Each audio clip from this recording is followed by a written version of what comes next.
Ladies and gentlemen of the jury, I present to you Scrub Zero. The temperature went down and over. I was like, damn. But it is what it is. What was I going to get at? Tonight is the NFL draft. There's been several rumors flying, going about reports and whatnot about who the Giants are going to end up taking, who they may take, who they may not take. They do need pass rushers. They need linemen, corner, they can use another corner or two, honestly. Even if they keep Bradbury Evans, I don't know how all this is going to end up turning out. I know the Giants ideally want to trade down and get a pick in the first round for next year. A lot of people, I've seen some reports talk about this trade with the Steelers going out to 20 and getting a second round pick next year. Like, nah, ain't no way. Well, we'll see what this week like. If the Steelers want to trade up to 7, I don't care if they want to trade up to 7 or 5. You got to give them 1. Ain't no way in hell I'm trading this pick and I'm only going to get a 2 out of it. From 20? You're going to get on my face. Don't you? Don't. I've seen them reports. That's some bullshit. Alright. But there's always also most screens, talking about, hey, we're not looking at this guy, and then you are, and all these other headaches. I've seen reports about the Jets. One the lineman, if he's there when they pick that's the pick. That's the end of the story. So a lot of it is speculation. We have to see how it goes. The question is going to be how many quarterbacks end up going in the first round, if any go in the top 10. Do the Lions pick a quarterback? The Jacksonville isn't. Jets aren't. We don't think that. I doubt the Texans are. But do I fully trust the Texans? No, because they're Texans. But I don't expect them to draft a quarterback either. So then the question is anyone going to trade up to draft a quarterback? Because that's also a possibility as well. From how everyone views this quarterback class, it's doubtful that's going to happen. At least they're going to trade into the top 5, but you never know. You never know. Carolina has the 6th pick, if I am recalling correctly. But they only have 1 pick until the 4th round. Like that first round pick, and then they don't have a 2 or 3. And I don't think they got any compensatory picks, so they're stuck all the way to the 4th. So they might end up trading now and getting some more picks for the later rounds this year. So it's interesting. I kind of don't like all this part of the season. I don't like because it's just a lot of hearsay, because it's such an inexact science. All right, you draft the player. That doesn't necessarily mean he's going to be that guy. He's even going to be a good player. Like, you don't know until you get him into your system. You put him into certain spots. Are you maximizing his skill set? Are you putting him in the best position to succeed without compromising the rest of your team? All that stuff. Like, it's a lot of things. And are you trying to fit it? Because what ends up happening too many times, is that teams try to fit that square peg in a round hole, or a round peg in a square hole, and they don't fit, and it doesn't work. And then you're looking to trade a guy or cut him, or all right, he plays out his contract and then he moves on, and then you're back to resetting again. You can just say what's up. I can tell it ain't real. It's It's really crazy, man. So it'll be interesting to see what ends up happening. A lot of people feel like as soon as Jacksonville makes it, like no one knows what Jacksonville's going to do. And that's $1 million question. Because they don't need but they do need some other parts.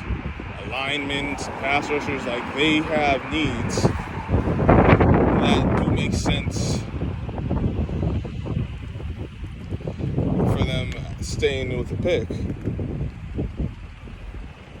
then you got some of these people that flipping drive, pissing me off, holding me up for no damn reason.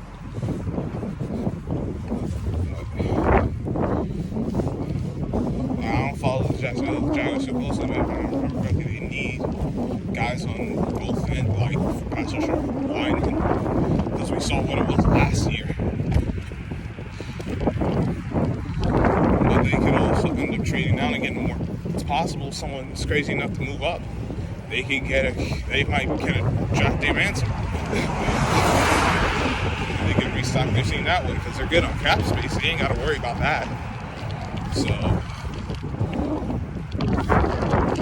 it's going to really be interesting to see what happens. There's a few quarterback needy teams, but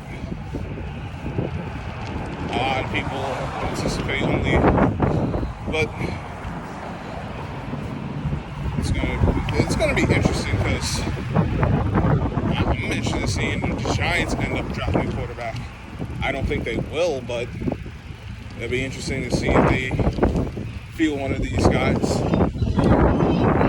that's available in the search rounders will forget it. Because if they are, okay, why not?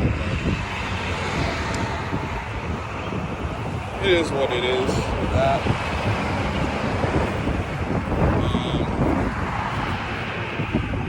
Two more playoff series ended last night. The Bucks finished up the Bulls, and Warriors are moving on past the Nuggets.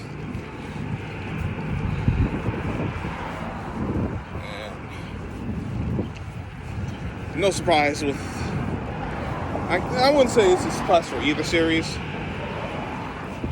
considering where the teams were in the matchups.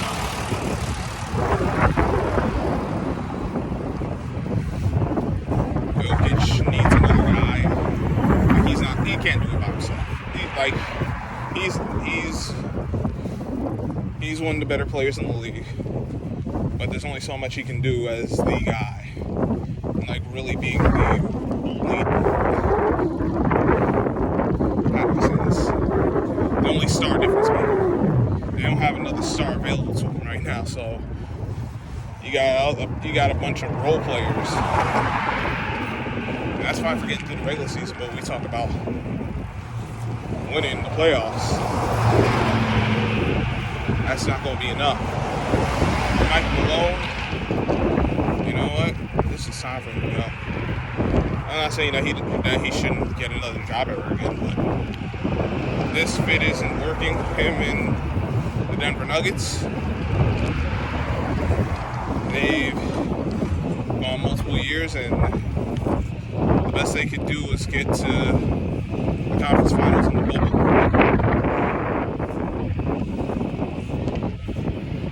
Like, Mike Malone has a ceiling. I think he's reached it. I don't know what the Nuggets are going to do as far as players. Like, Murray and Porter Jr. get hurt, or like they got injury history now. You expect them to miss games, and I don't know where they can really go to get this team to be a championship contender. But changes are going to have to be made. Decisions have to get their decisions to be made. You have problems that need resolved. two key guys that, if they were available, would be playing key minutes. You would expect some big potential, but they were unavailable due to injury. I forget how if Murray ended up getting a max or extension. I forget what year he came in. And Porter Jr. got the extension, but I don't even know if I don't know his status. And he had the injury history from even before he got in the league, if I'm remembering correctly. So Nuggets are in a tough spot. As for the Warriors, congrats to them. They move on. Steph Curry had a big game, scoring with I think 30 points.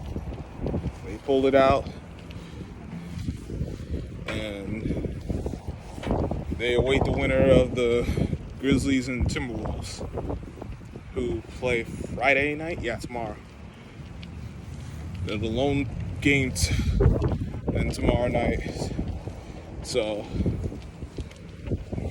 Memphis has a chance to end the series. We'll see if they can. Timberwolves they missed opportunities. Like, they have missed a lot of opportunities and blown games they should have won.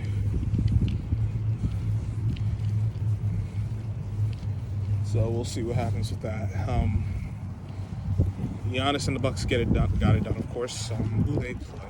They'll be playing Boston. I don't know when that series is going to start, but I'll keep my eye out for that. But they advance. Congrats to them. You know, they did what they needed to. They played but what we expected is when it came to Chicago, because DeRozan turns into the Frozen. He's a good regular season player. He's an excellent regular season player. But he's not a guy who can take over and be your top dog when you need him most in the playoffs. He's never been that guy. He proved it once again. But it's Chicago. So it's Chicago, it's DeRozan. What do you expect? Bucks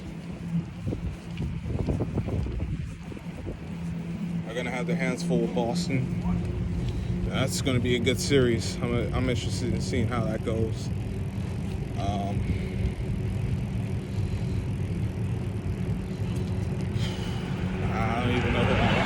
I don't even know who I'm gonna pick for that series yet. I'm gonna take another day. I might decide later today or decide tomorrow. But I know I haven't thought too much about it, so I'll have to get back to you on that. I want Boston to lose, of course, but that's just the New Yorker in me. The matchup should be good, though, and I'll look forward to it. The playoffs have been entertaining, so we'll see how the rest continues to unfold. But yeah, it's 3 games tonight. Suns at Pelicans. Who else plays? There's 2 other teams. I know. I saw the damn thing. The Raptors and whatchamacallit? The Raptors and the 76ers. Philly with another opportunity to close it out. Can they do it? We will see. Like I said, I put money on the Raptors, so I gotta stick with them the whole way. Especially now. And the Mavs and the Jazz, I definitely think the Jazz are done. Pelicans, I think they have a chance to push to 7. I think the Jazz are finished. Like, could they do it? Yeah. Do I expect them to? No.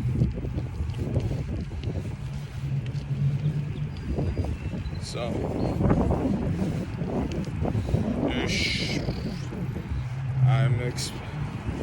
I'm picking the Suns tonight. But But I would not be surprised if the Pelicans won.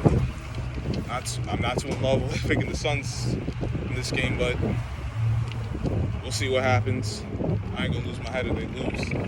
Now they lose the series after the story, but I'll get to that. Should that result end up happening. And the Sixers, they should close it out. I don't think they will, but they should. And I already touched on the massive Jazz. And that's all I got for this one.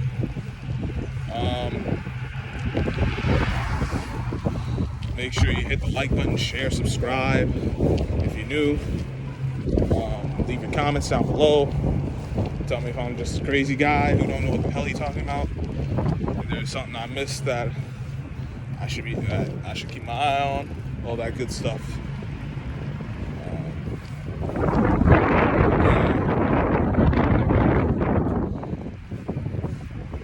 I ain't going to, and I want to shout out all the guys putting in the work.